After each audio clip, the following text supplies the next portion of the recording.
Assalamualaikum warahmatullahi wabarakatuh. Hai anak-anakku yang solih dan solihah kelas 4C MI Muhammadiyah Selalu Harapan Kota Magelang. Oke, ketemu lagi dengan gue hari ini. Kita akan belajar tema. Hari ini kita sudah memasuki tema 4 subtema 2. Nah, hari ini kita akan membahas tentang kegiatan ekonomi dan juga akan mengulas tokoh dari sebuah cerita. Tapi anak-anakku, sebelum kita mulai pembelajaran hari ini, mari kita berdoa terlebih dahulu agar diberikan pelajaran dan kefahaman dalam mempelajari materi yang nanti akan kita bahas. Mari berdoa bersama-sama. Berdoa mulai. Berdoa selesai. Oke anak-anakku, sudah siap untuk belajar? Yuk kita simak video berikut ini. Baik anak-anakku, hari ini kita akan belajar tema 4, subtema 2. Nah, untuk materi hari ini, sebelum mulainya, kita akan coba membaca sebuah potongan cerita yang diberikan. Nah, dari potongan cerita ini, nanti kita akan mencari tokoh-tokoh yang ada di dalam cerita tersebut, kemudian peristiwa yang terjadi pada cerita tersebut, dan inti dari cerita yang gue sajikan. Oke, untuk mengetahui tokoh, peristiwa, dan inti cerita, maka yang harus kita lakukan adalah membaca keseluruhan cerita terlebih dahulu. Nah, baik anak-anak, mari kita baca dari awal hingga akhir.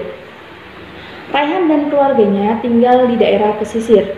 Raihan tinggal bersama ayah, ibu, dan kakaknya. Mata pencaharian ayah Raihan adalah nelayan. Ayahnya setiap hari melaut untuk mendapatkan ikan dan udang. Hasil tangkapannya kemudian dijual di tempat pelelangan ikan. Ketika musim hujan tiba, ayahnya mengurungkan niatnya untuk melaut. Hal ini dikarenakan terjadinya badai di laut yang dikhawatirkan dapat mengancam nyawanya. Ayahnya pun tidak menghasilkan keuntungan untuk menghidupi keluarganya. Namun, ayah Raihan tidak menyerah begitu saja. Ia berusaha mencari cara lain agar tetap bisa menafkahi keluarganya. Ia pun beralih profesi untuk sementara waktu sebagai penjaga pantai di tempat wisata. Akhirnya, keluarga Raihan dapat memenuhi kebutuhan hidup mereka. Raihan, ibu, dan kakaknya bangga memiliki ayah yang bertanggung jawab terhadap kehidupan keluarga. Nah, anak-anak, dari cuplikan bacaan tersebut, yang pertama, mari kita tentukan tokoh yang ada dalam cerita. Nah, tokoh ini adalah pemeran yang ada dalam sebuah cerita. Pada cerita di atas, tokohnya adalah Raihan, ayah, ibu, dan kakak. Kemudian yang kedua, peristiwa yang terjadi dari cerita di atas. Nah, setelah membaca keseluruhan tadi, kita dapat temukan peristiwa yang terjadi adalah musim hujan, ayah Raihan tidak pergi melaut karena terjadi badai di laut. Nah, setelah itu kita temukan inti cerita dari cuplikan cerita di atas.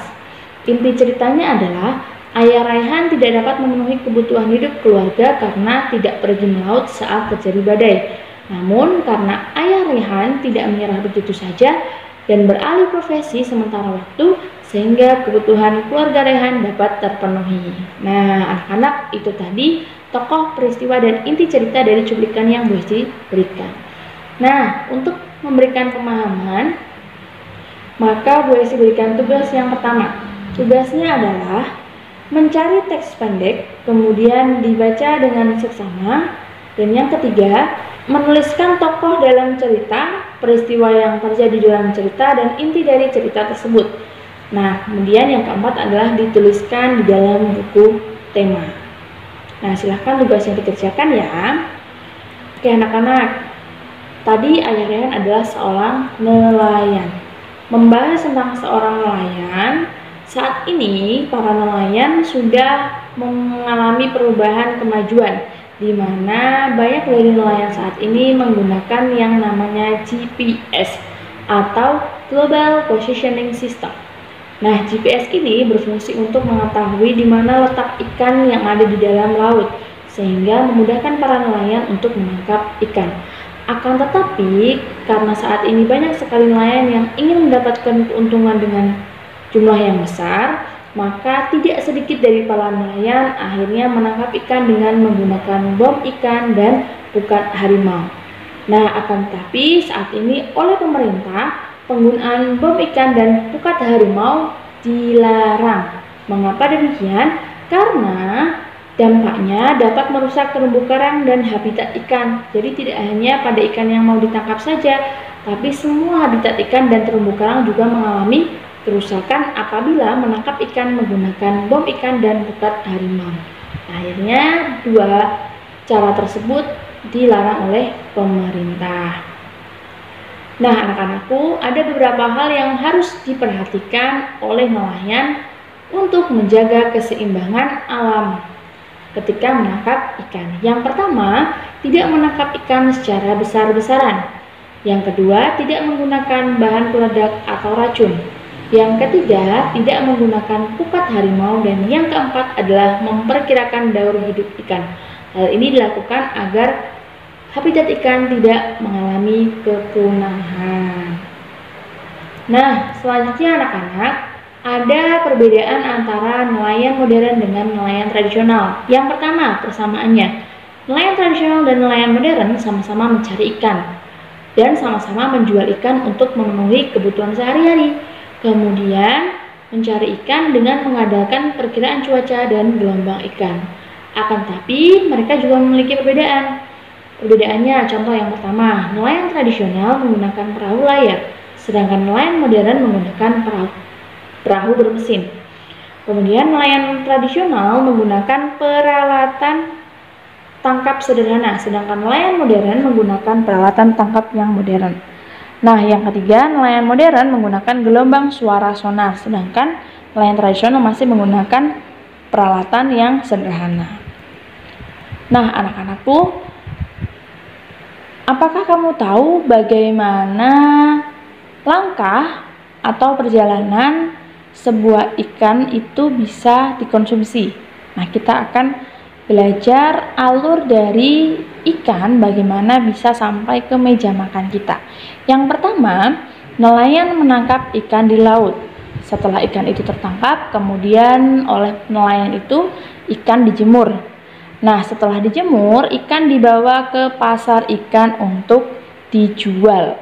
Nah, setelah itu konsumen membeli ikan yang ada di pasar ikan. Setelah konsumen beli, maka ikan pun siap dikonsumsi. Bisa dimasak, digoreng, atau dipepes. Nah, anak-anak, proses tersebut dinamakan dengan kegiatan ekonomi, di mana kegiatan ekonomi ini terdiri dari 3 macam, yaitu produksi, distribusi, dan konsumsi.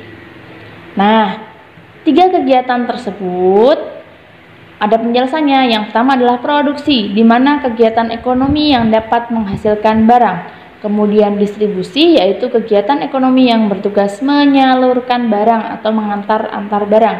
Yang ketiga adalah konsumsi, yaitu kegiatan ekonomi yang menggunakan barang untuk memenuhi kebutuhan hidupnya. Nah, anak-anakku, berikut adalah proses dari ikan yang ada di meja. Mulai dari yang pertama, nelayan menangkap ikan. Kemudian yang kedua, nelayan menjual ikan di pelelangan ikan. Yang ketiga adalah ikan diangkut ke kota. Yang keempat, di pasar ikan para pembeli membeli ikan dari para pedagang. Nah, kemudian yang kelima adalah ikan di meja makan setelah melalui proses digoreng, kemudian dibumbui dan sebagainya. Nah, dari proses ini akan kita coba cari tahu manakah yang termasuk ke dalam proses produksi, distribusi, dan konsumsi. Yang pertama, produksi, di mana proses produksi ini adalah nelayan menangkap ikan. Kemudian di proses distribusi, mulai dari pelelangan ikan, ikan diangkut ke kota, dan ikan dijual di pasar ikan. Kemudian konsumsi, yaitu ikan di meja makan. Nah, konsumsi ini adalah digunakan untuk memenuhi kebutuhan sehari-hari. Nah, anak-anakku, ada tugas yang kedua, yaitu 1. Pilihlah satu barang yang biasa kamu gunakan sehari-hari. Yang kedua, gambarlah skema kegiatan ekonomi dari awal pembuatan barang tersebut hingga dapat digunakan. Berarti ada proses produksi, distribusi, dan konsumsinya. Silakan digambar dan dituliskan keterangannya. Nah, anak-anakku membahas tentang kegiatan ekonomi yaitu produksi, distribusi, dan konsumsi. Tiga proses ini tidak bisa terlepas, tidak bisa hanya produksi saja, distribusi saja, atau konsumsi saja. Ketiganya saling berkaitan, sama seperti yang sudah dijelaskan dalam Pancasila. Sila yang kedua dengan simbol mata rantai, yaitu bunyinya kemanusiaan yang adil dan beradab, di mana simbol sila ini menjelaskan bahwa gambar rantai tersusun dari mata rantai yang berbentuk segi empat dan lingkaran yang saling berkait, melambangkan bahwa manusia saling membutuhkan dan harus bersatu agar kuat.